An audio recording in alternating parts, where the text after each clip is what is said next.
Salut la famille, bienvenue à Moment de franchise, ma chaîne spécialement consacrée à NBA Top Shot.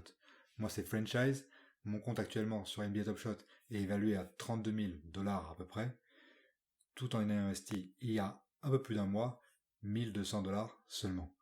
Donc sur cette chaîne je vais t'expliquer comment je l'ai fait, je vais donner les conseils, je vais donner mes stratégies, je vais donner des infos exclusives pour t'aider à faire la même chose et pour croître pareil que moi. En plus mon objectif c'est qu'à partir de 500 abonnés, je puisse offrir des moments NBA Top Shot gratuits avec un tirage au sort à des personnes au hasard. Donc abonne-toi à ma chaîne pour faire monter ce nombre d'abonnés et arriver enfin au tirage au sort. Aujourd'hui de quoi on va parler?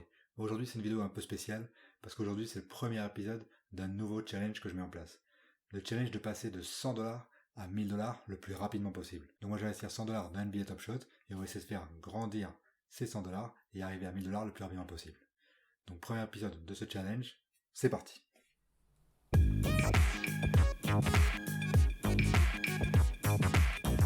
Comme je t'ai dit, je dispose d'un budget de 100 $ que je vais investir dans NBA Top Shot, dans les moments, dans des packs, je vais tout expliquer, t'inquiète pas, et que je vais essayer de faire monter à 1000 $ le plus rapidement possible. Donc chaque semaine, on fera un point là-dessus et on verra comment évoluer la valeur de mon compte. Je t'expliquerai au cours de la semaine tout ce que j'ai fait. Je vais tout garder en vidéo pour te montrer quels investissements j'ai fait, pourquoi j'ai vendu tel joueur, pourquoi j'ai acheté celui-là, pourquoi j'ai préféré un joueur à un autre. Je t'expliquerai tout. Et ensemble, on verra comment évolue la valeur de mon compte. Donc pour ce challenge, je suis obligé d'utiliser mon compte actuel. Donc effectivement, je vais mettre 100 $ de plus sur mon compte actuel pour l'utiliser pour notre challenge. Parce qu'on n'a pas le droit sur NBA Top Shot d'avoir deux comptes au risque d'être viré d'NBA Top Shot. Donc je vais pas prendre ce risque, je vais utiliser ces 100 $ spécifiquement pour ce challenge, t'inquiète pas, tout sera noté et on verra comment évoluent ces 100 $. Alors quel est mon objectif avec ce challenge? Mon but ici, c'est vraiment de montrer aux débutants, comme toi, comme moi, comment investir peu d'argent, 100 $ en général, c'est ce que les gens investissent au début, et le faire augmenter. Donc beaucoup de gens entrent là-dedans en investissant 100 $, mais n'ont pas vraiment de stratégie derrière tout ça. Donc moi je vais vraiment partager avec toi mes conseils, je vais dire ma façon de penser, pourquoi je choisis un joueur plutôt qu'un autre, pourquoi je choisis un numéro de série plutôt qu'un autre, pourquoi je choisis un set plutôt qu'un autre, etc., etc. Je vais vraiment donner le maximum d'infos pour que tu comprennes vraiment le mindset et la façon de penser qu'a un investisseur de NBA Top Shot. Donc quelle stratégie je vais employer? Donc ici, il n'y a pas de stratégie long terme. Pourquoi? Parce qu'on n'a pas assez d'argent.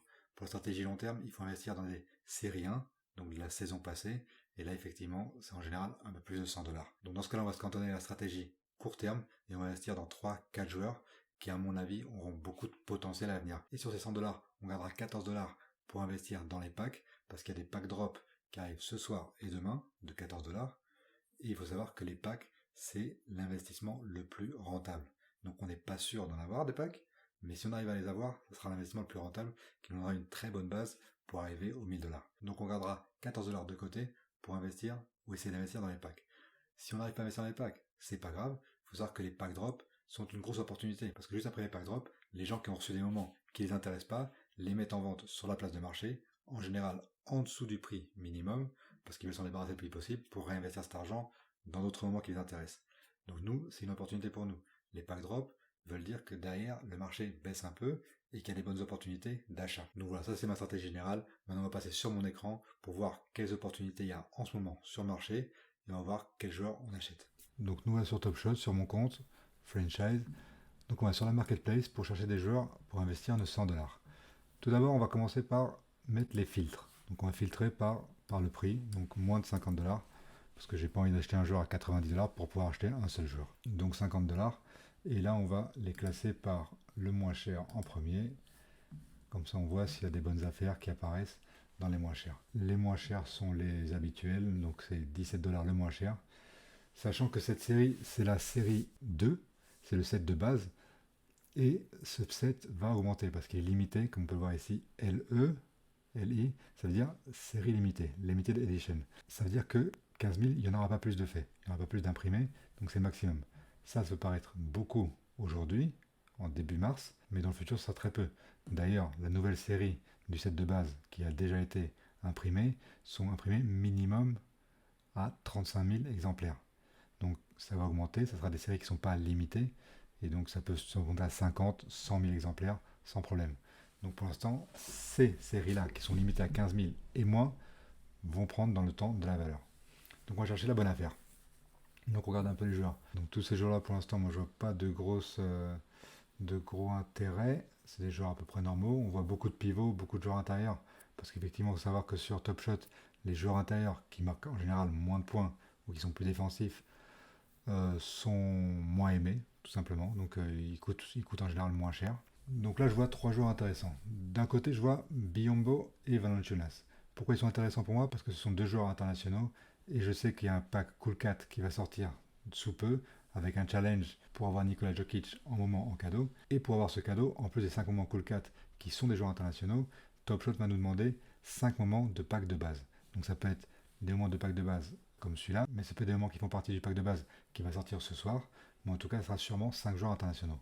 Donc, faire un pari sur Bismack Biyombo ou Valanciunas en vue de ce challenge, parce que s'ils sont sélectionnés, leur prise peut multiplier par 10, ça peut être un bon pari à faire. Donc ça peut être intéressant. Et d'un autre côté, il y a Mitchell Robinson qui peut m'intéresser aussi. Pourquoi? Parce qu'il joue à New York, et New York, c'est ce qu'on appelle un big market. Big market, c'est-à-dire que c'est un gros marché. Il y a beaucoup de fans de New York, aux États-Unis surtout, mais dans le monde entier. Donc par exemple, les gros marchés sont Los Angeles, New York, Boston, ça c'est des gros marchés. Chicago aussi. Toronto, parce que Toronto, ils ont le marché canadien, etc. Par exemple, les marchés comme Oklahoma City ou les Utah Jazz, par exemple, ça c'est des petits marchés. Les Utah Jazz sont premiers de la NBA en ce moment, et pourtant leurs joueurs sont sous-évalués, parce que c'est un petit marché. Voilà. Donc ça, faut en tenir compte aussi. On va continuer à voir notre petit tour d'horizon. Donc là, on a des jeunes comme Cam Reddish et Stanley Johnson. Stanley Johnson, ça peut être intéressant. Pourquoi? Parce que là, comme on voit, il est limité à 12 000, pas 15 000 comme les autres. Donc il est plus rare, ce qui est plus intéressant. Mais surtout, ce qu'il faut savoir, et ce que je pense que beaucoup des nouveaux arrivants ne savent pas, c'est que dans la série 2, quand les joueurs ont été limités à 12 000, ça veut dire que ces joueurs n'ont pas de moment en série 1. Donc c'est-à-dire que ce moment-là est le premier moment de Stanley Johnson. Et ça c'est très important dans les collections en général, c'est que le moment rookie encore mieux, mais le premier moment est toujours le plus important, celui qui aura le plus de valeur, toujours. André Drummond. André Drummond peut être intéressant, même si en ce moment il a été coupé des cases. Pourquoi il peut être intéressant? Parce que justement, il est dans plein de rumeurs de trade. Donc s'il est tradé, et encore plus s'il est tradé dans une grosse team qui va en playoff, et encore plus qui peut jouer le titre, André Drummond peut être très intéressant parce que sa valeur va augmenter. Donc ça c'est un pari sur l'avenir, ça peut être intéressant aussi. Ici on a D'Angelo Russell, qui pour moi est un bon joueur, c'est un scoreur, donc c'est un joueur qui peut augmenter, mais tant qu'il sera chez les Wolves et que les Wolves continuent à perdre tout le temps, malheureusement, je pense que son prix va pas augmenter beaucoup. Ici Chris Middleton. Chris Middleton pour moi c'est un de mes favoris dans le jeu parce que je pense qu'il est super sous-évalué. C'est un joueur top, c'est le meilleur joueur de sa team après Giannis. Il joue très bien. En playoff l'année dernière, quand Giannis a raté les matchs, il était là, il a marqué ses points, il est énorme comme joueur et pourtant il est sous-évalué à 25$ seulement. Donc je pense que ça peut être un bon pari. Et ici aussi on a 2 joueurs intéressants, Jeremy Grant d'un côté et Pascal Siakam d'un autre. Jeremy Grant pourquoi? Parce que pour l'instant c'est le gros favori pour le titre de MIP, Most Improved Player. C'est le joueur qui s'est le plus amélioré. Donc même s'il est dans une team assez mauvaise, s'il a le titre de MIP, exposition médiatique énorme, donc il prendra de la valeur. Et de l'autre côté, on a Pascal Siakam, qui pour moi est un très très bon joueur. L'année dernière en playoff, il l'a prouvé, il y a 2 ans aussi. Et pourtant, il a mal commencé son année, il a mal joué, donc du coup son prix a chuté. Maintenant, il commence à revenir, mais franchement, aux Raptors, avec Van Vliet, c'est les 2 meilleurs joueurs, les 2 meilleurs scoreurs, et l'équipe a besoin de lui pour aller en playoff. Pour l'instant, ils sont dans la lutte pour les playoffs. Donc s'ils vont en playoff, Pascal Siakam, il va prendre de la valeur, c'est sûr. Et ici, encore pour moi, des joueurs intéressants. D'un côté, il y a Vucevic, qui est sous-évalué, parce que c'est un big man, son jeu n'est pas très flashy, il n'est pas intéressant, mais il va au All-Star Game cette année, donc il peut prendre de la valeur justement ce week-end. D'un côté, on a Dwight Howard, qui est super sous-évalué. C'est un joueur qui sera futur Hall of Fame. C'est un mec qui a une carrière de fou. Il a été à Orlando un joueur énorme, super dominant à son poste, un des pivots les plus dominants avec Shaquille O'Neal des dernières années. Et pourtant, il est en fin de carrière, donc forcément, il n'a plus la hype du moment. Mais ça, c'est le joueur typique qui, dès qu'il va terminer sa carrière, ses prix vont augmenter. Donc ça, c'est intéressant. Et derrière, on a Fred VanVleet, qui, comme Pascal Siakam tout à l'heure, fait partie des Toronto Raptors. Donc c'est quand même un big market. Et en plus, c'est le meilleur scoreur des Raptors. Justement, il y a peut-être 2 semaines, il a battu le record des points des Raptors de tous les temps. Donc c'est un joueur qui peut voir sa cote augmenter assez vite. Donc voilà, je ne vais pas aller plus bas, je ne vais pas chercher plus de joueurs parce que j'ai envie d'avoir 2-3 joueurs minimum. Et en plus, je vais garder mes 14$ pour participer au pack drop de ce soir parce que les pack drop, comme je vous ai dit, c'est vraiment ce qui est le plus rentable. Si on arrive à avoir un pack, c'est vraiment ce qui fera exploser notre compte, nous fera augmenter, nous fera une très bonne base pour passer de 100 à 1000 dollars. Donc maintenant, on va rentrer plus en détail dans les joueurs que j'ai choisis pour que vous voyez comment j'ai choisi mes joueurs et quels sont mes critères. D'accord? Ce que je pense, c'est qu'on pourrait investir ça sur 3 joueurs. Donc un joueur comme par exemple Pascal Siakam qui est aux alentours de 30 dollars. Donc on va voir aux alentours de 30 dollars. Moi, ce qui m'intéresse ici, c'est Middleton, Siakam et Jeremy Grant. Donc on va rentrer dans ces 3 joueurs. Je vais ouvrir ça dans une autre table. Donc là, on va voir Chris Middleton. Donc Chris Middleton, on va chercher son numéro de série. Donc il faut chercher le lowest ask. Donc il faut descendre, descendre, descendre. Ici, c'est très important, le numéro de série. Moi, j'aime pas acheter les numéros de série qui sont à plus de 10 000. Parce qu'il faut comprendre qu'il y a des paliers. Donc comme on voit là, le lowest ask, il est à 8 000. Mais le prochain lowest ask, regardez bien, on en a passé un là qui était à 10 000. Et après, en 15 000, il n'y en a pas. Donc ça, c'est super intéressant. Donc je vais le prendre direct. Parce que je pense que ce joueur-là, justement, il suffit que moi je prenne celui-là. Et qu'il y ait une personne qui prenne le numéro à 10 000. Et ça y est, son prix a augmenté. Son prix minimum sera plus haut. Donc là, je confirme le paiement et on va voir si ça passe. Donc le paiement est passé. C'est un succès. Tant que vous n'avez pas succès ici en vert, ça veut dire que le paiement n'est pas encore passé. Parce que beaucoup de fois, surtout quand on prend un joueur pas cher, une bonne affaire, on arrive à cette page-là, on attend, et en fait, à la place de success, il y a un petit bouton rouge qui apparaît, failed. Dans ce cas-là, ça veut dire que beaucoup de gens sont mis sur l'affaire, beaucoup de gens ont misé dessus, ont essayé d'acheter en même temps, donc tous sont arrivés sur cette page-là, mais malheureusement, il n'y en a qu'un qui a réussi à l'avoir. Voilà, donc dans ce cas-là, on l'a eu, donc c'est notre premier investissement, Chris Middleton. Maintenant, on va aller voir Jeremy Grant et Pascal Siakam, on va en prendre seulement un des deux, pour après prendre un joueur moins cher, et ça nous fera 3 joueurs, d'accord? Donc on va aller voir Pascal Siakam, on va voir le numéro de série qu'il a. Il faut savoir que le numéro de série influe beaucoup sur les prix.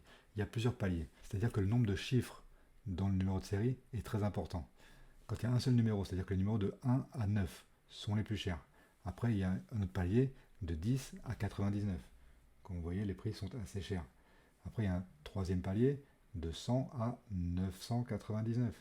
Encore assez cher. Après, il y a le palier le plus général, on va dire, de 1000 à 9999. C'est ça que je vise, parce que c'est des prix pas chers et qui sont quand même un chiffre de moins que les numéros de 10 000 à 15 000, qui pour moi sont un peu moins bons et qui pourtant sont quasiment pareils au niveau des prix que les numéros de série à 4 chiffres seulement. Voilà. Donc là, on voit que le lowest ask, le prix le plus bas, est au-dessus de 10 000. Donc il est là, 10 440. On regarde combien il y en a quand même. Et on peut voir qu'il y en a 1, 2, 3, 4, 5. Bon, il y en a à peu près 7 ou 8 à 30 dollars, avec un numéro supérieur à 10 000. Donc c'est pas forcément le plus intéressant. On va voir si Jeremy Grant c'est mieux. Donc on cherche son lowest ask, le prix est moins cher, qui est aussi assez élevé. Il est juste à 10 000, mais combien il y en a derrière à 29? 1. Il n'y en a qu'un derrière. Donc celui-là est le plus intéressant. Donc là, on va le prendre à 29. Hop, on va acheter celui-là, s'il est encore disponible, et j'espère que oui. Donc on l'a eu aussi. Donc ça fait un Jeremy Grant à 29 dollars et un Chris Middleton à 25 dollars. Donc en tout, 54 dollars d'investi. Il nous reste, si on veut, à peu près 30 dollars. Donc ici, ce que je vais faire, c'est que je prends un joueur à moins de 20 dollars. Donc il y a Valanciunas qui est intéressant, mais il y a aussi Stanley Johnson qui m'intéresse pas mal, parce que Stanley Johnson, il est limité à 12 000, c'est son premier moment. C'est encore un joueur jeune, donc il peut augmenter pas mal. En plus, il fait partie de Toronto Raptors, donc c'est un big market, comme on a dit tout à l'heure. Il y a tous les Canadiens qui sont derrière Toronto Raptors. Ils sont en train de se battre pour les playoffs, donc ça peut être intéressant s'ils rentrent en playoffs. Et mon but ici, c'est de garder un peu d'argent, un pour les packs de ce soir, qui sont à 14 dollars, donc ça c'est très important, c'est ce qui va faire exploser mon portefeuille si j'arrive à avoir un pack.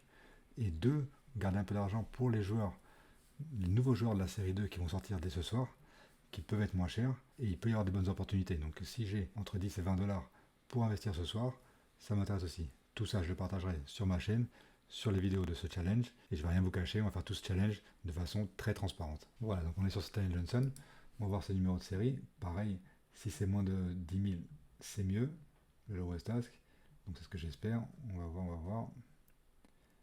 Ouf, et là il y a un lowest ask à juste en dessous de 10 000, et sachant que derrière il n'y a que 2 fois 19 dollars à plus de 10 000.